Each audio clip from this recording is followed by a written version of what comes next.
Hello दोस्तों, दीन और ईमान की बातें सुनने के लिए हमारे वीडियो को लाइक करो और हमारे चैनल को सब्सक्राइब करो। नई नई वीडियो हम आपके लिए लाते रहेंगे। दाता साहब ने इसको लिखा है, हज़रत अब्दुल्ला इब्ने उमर वो खूबसूरत शख्सियत हैं जिनका सूफिया में भी ऊंचा मकाम है और मुहद्दिसीन में भी ऊंचा मकाम है, ऊंचे दर्जे के आदमी है। फरमाते हैं कि मैं एक औरत पर आशिक हो गया था, रात को मैं उससे मिलने जाया करता था।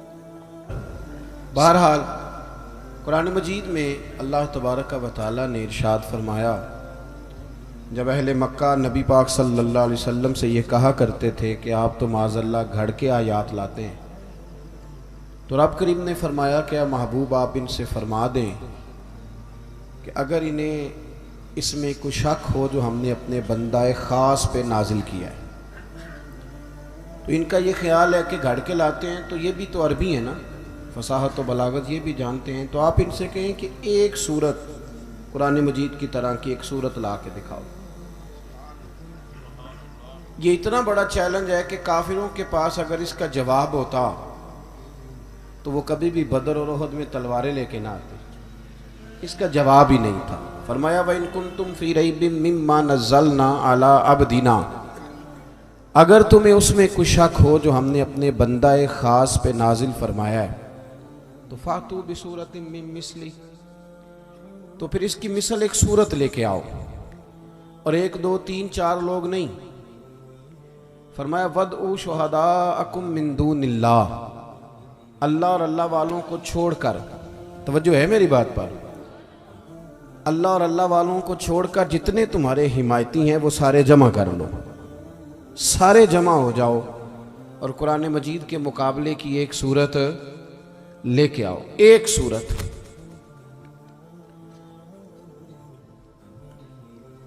और फरमाया ले आओ इन कुन तुम सादिकीन, अगर तुम सच्चे हो। और फिर कुरान मजीद ने अगली आयत में खुद ही जवाब दे दिया, फरमाया फ़इन लम तफ़अलू, अगर तुम ना ला सके, मेरी तरफ देखिएगा जी, फरमाया अगर तुम ना ला सके वलन तफ़अलू, और तुम हरगिज ला भी नहीं सकते।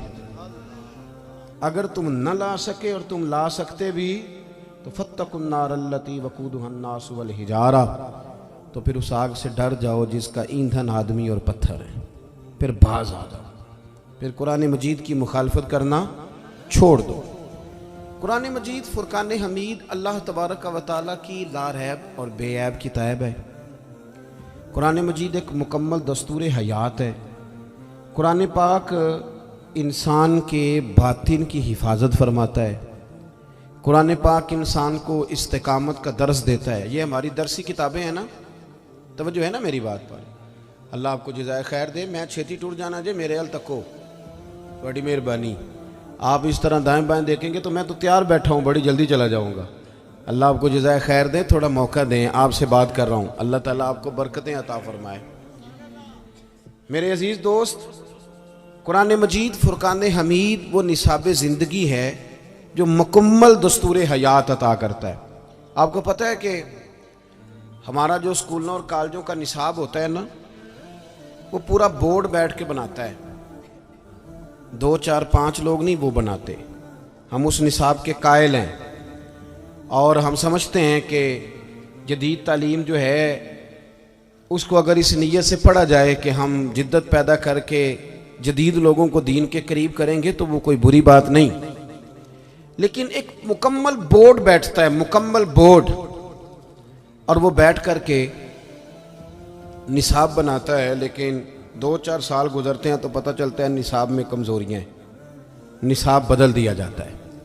अल्हम्दुलिल्लाह ताला हर रोज़ लोग निसाब बदलते हैं। बहुत बड़ी बड़ी यूनिवर्सिटियाँ, वक्त नहीं है वरना मैं आपको बताऊँ कि ऑक्सफोर्ड का निसाब कितनी दफ़ा बदला है और वो किन किन चीज़ों की तब्दीलियाँ करते रहते हैं। यहाँ रोज़ रंग बदलते हैं और साइंसदानों के नज़रिए बदलते हैं, पर जो शय न कभी बदली है न बदलेगी वो अल्लाह की किताब है, वो कभी तब्दील नहीं होगी उसमें कभी। ये अलग बात है कि कुरान मजीद फुरकान हमीद की तालीम पर वो तवज्जो नहीं दी जाती जो दी जानी चाहिए। इसके बावजूद मदारस का रिज़ल्ट बड़ा उम्दा है, बड़ा शानदार है। आपको हर शहर में, हर गांव में, हर मोहल्ले में मस्जिद मिलती है। तो मस्जिद की जो ज़रूरत होती है, जो अमला होता है, जो स्टाफ होता है, उसमें सबसे ज़रूरी इमाम साहब होते हैं, सबसे ज़्यादा ज़रूरी। फिर रमज़ान अल मुबारक में एक मुकम्मल हाफिज़ की ज़रूरत होती है जो वहाँ कुरान मजीद सुनाए। ये मदारस की कामयाबी आप देखें, मदारस की, कि बग़ैर हुकूमती सरपरस्ती के मदरसे चलते हैं और आम लोग, सादे लोग, जिन्हें कोशिश करके काट दिया जाता है मुआशरे से, वो इदारों को चलाते हैं। इसके बावजूद इनकी कारकर्दगी का ये आलम है कि रमज़ान में मस्जिदें थोड़ी होती हैं, हाफिज़ ज़्यादा होते हैं। मस्जिदें नहीं मिलती, बहुत सारे हाफिज़ रह जाते हैं कुरान जी सुनाने से। ये मदारस की कारकर्दगी है। और आपको कभी ऐसा नहीं मिला होगा, कभी किसी पेपर में आपको इश्तिहार नहीं पढ़ना पड़ा होगा कि जनाब मस्जिद का खतीब नहीं मिल रहा, कभी नहीं। ना कभी आपको ये पढ़ने को मिलेगा कि तनख्वाहें कम थी तो मौलवियों ने हड़ताल कर दी है, वो बढ़ेंगी तो फिर वो आगे बढ़ेंगे। कभी भी ऐसा नहीं हुआ। क्यों? इसलिए कि ये कुरान मेरे रब करीम का कलाम है। इसके अंदर अल्लाह तबारक व तआला ने एक चाशनी पैदा किया, एक हुस्न है। जो कुरान मजीद पढ़ने वाले और पढ़ाने वाले लोग हैं ना, वो बड़ा मज़ा लेते हैं इस काम का, उन्हें बड़ा सुकून देता है, बड़ा इत्मीनान देता है। जो बात आज आपसे करनी है, जिस चीज़ की तरफ आपकी तवज्जो दिलानी है, वो ये है कि अल्हम्दुलिल्लाह हाफिज़ भी कुरान पाक के हैं, कारी भी हैं, आलिम भी हैं। कुरान मजीद के मफाहीम बयान करने वाले अल्हम्दुलिल्लाह लोग हर दौर में पाए जाते रहे। अब ज़रूरत यह है कि कुछ लोग ऐसे मिलें जो कुरान पाक से प्यार करें, जो कुरान मजीद से मोहब्बत करें, जिनका शौक़ हो। हज़रत उमर फ़ारूक रदी अल्लाह ताला अन्हु ने हज़रत अबू मूसा अशअरी को बुला के कहा, वज़क्किरना रब्बना या अबा मूसा, अबू मूसा मुझे मेरे रब की याद तो दिला। तो अबू मूसा अशअरी फरमाने लगे, हुजूर क्या मतलब? फरमाने लगे, मुझे मुख्तलिफ जगहों से कुरान मजीद तो पढ़ के सुनाओ। तो हज़रत अबू मूसा अशअरी कहते हैं, मैं पढ़ता गया और उमर सुनते गए, मैं पढ़ता गया और उमर सुनते गए। तो आप फरमाते हैं कि खबर उस वक़्त हुई, आंख तब खुली जब मस्जिद नबी में फजर की अजान का वक्त हो गया। इसको ना आप अकल से दूर ना समझे इस बात को। मैं नहीं चाहता कि आप खाली सुभान अल्लाह कहें और मैं दाद लेकर रुखसत हो जाऊं। इसको आप हज़रत अब्दुल्ला इब्न मुबारक के बारे में ना दाता गांज बख्श अली अजमेरी ने कशफुल माजूब में लिखा है। ये हमारे बहुत सारे हजरात को बड़ी परेशानी होती है, अभी से कहने लग गए हैं कि रोज़े बड़ी गर्मी के आ रहे हैं। तो मैं कहता हूँ हाँ तो लेने दो यार, हाँ तो लेने दो। और बड़ी दिक्कत होगी, कहेंगे तरावी बड़ी मुश्किल काम है, खड़ा ही नहीं हुआ जाता। हालांकि ऐसी बात नहीं है। जो आदमी 1-1.25 घंटा तरावी के लिए खड़ा नहीं ना हो सकता, उसी बंदे को हमने 2.5 घंटे पासपोर्ट के दफ्तर खड़े देखा है। उसी शख्स को देखा है कि वो इमिग्रेशन कराने के लिए घंटों लाइनों में लगे हुए हैं। कोई दिक्कत नहीं होती, कोई तकलीफ नहीं होती, सीधे स्टैंड खड़े रहते। हज़रत अब्दुल्ला इब्न मुबारक रहमतुल्लाह ताला अलैह फरमाने लगे,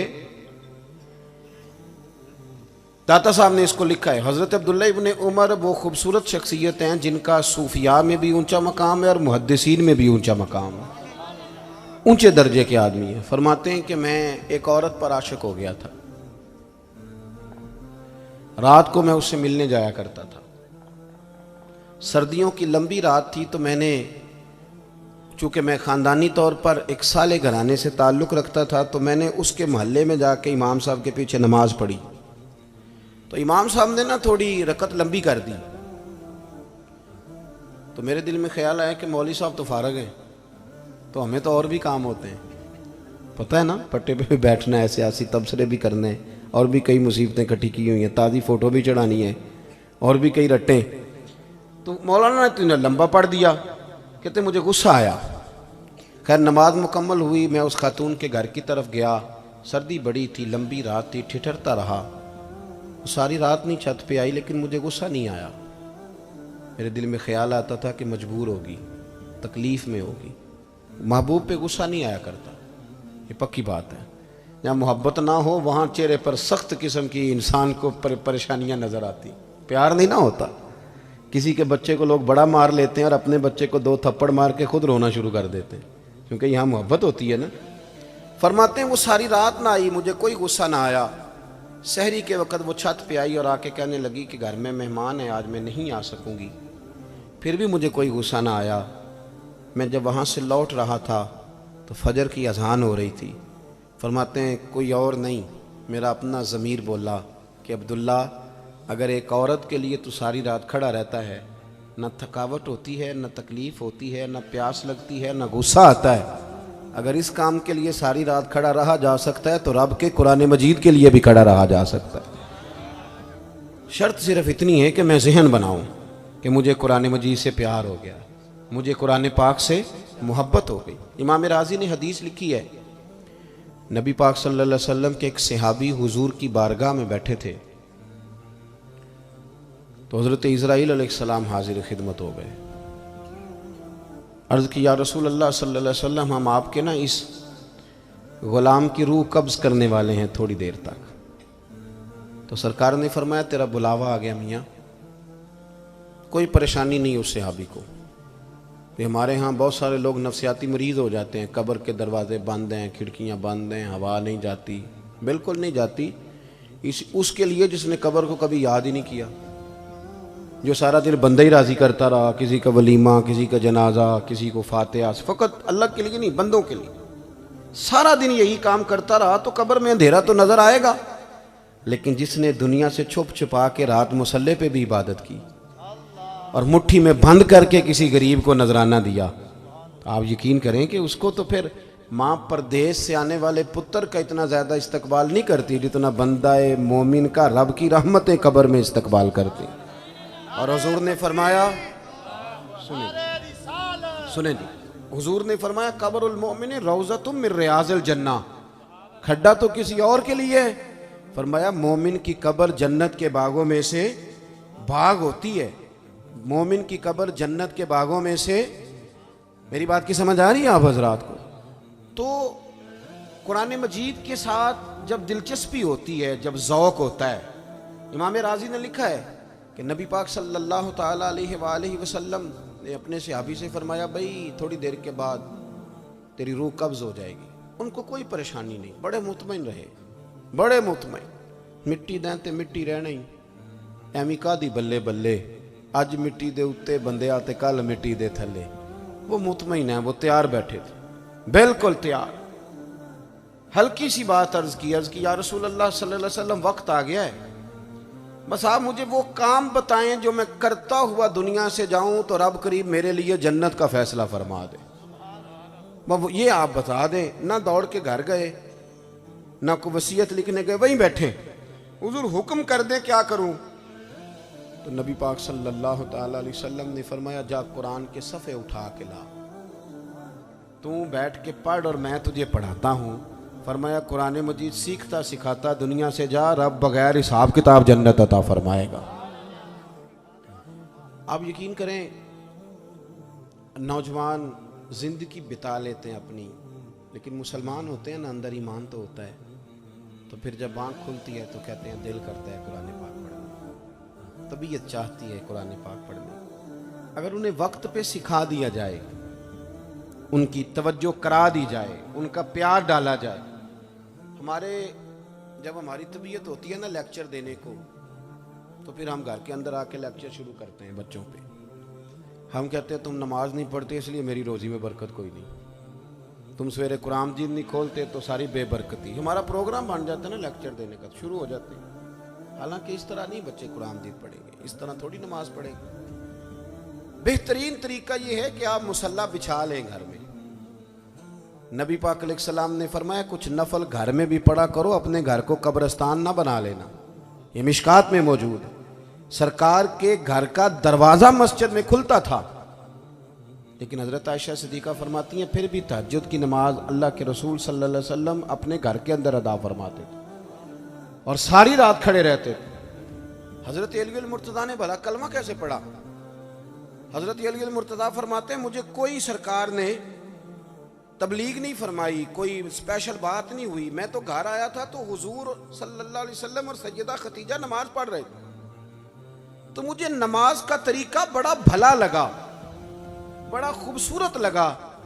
तो मैंने पूछ लिया हुजूर ये कौन सा तरीका है? सरकार फरमाने लगे ये उस रब की इबादत करने का तरीका है जिसका मैं रसूल बन के आया हूँ। तो आप फरमाते हैं मैंने कहा मैंने भी सीखना है। आप मुसल्ला बिछाएं, आपका जो 2 साल का बच्चा जिसे बोलना नहीं आता वो भी आपके साथ आके सजदे में लेट जाएगा। लेकिन शर्त यह है कि आप काम करें। कुरान मजीद की तरवीज कैसे होगी? सवेरे जब अम्मा कुरान शरीफ खोलती है ना, तो 2 साल की बेटी भी स्काफ लेके आ जाती, वो भी सिपारे पे उंगलियां रख लेती, और उसका भी दिल करता है अब मैंने भी कुरान पाक पढ़ना है, अब मेरे अंदर भी ज़ौक़ होना चाहिए।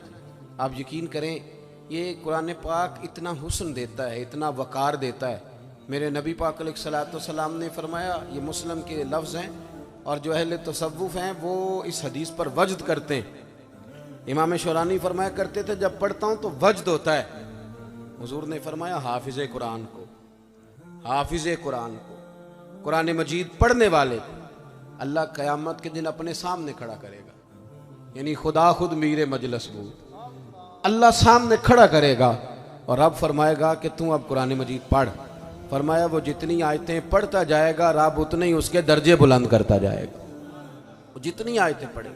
मेरे अजीज़ों, मैं मदरसे के तालिब इल्मों से अक्सर कहता रहता हूँ कि आप लोगों का भी एक बहुत बड़ा मसला है कि आप भी देखते हैं कि वो कॉलेज के बच्चे उधर चले गए तो यूनिवर्सिटी के बच्चे उधर चले गए।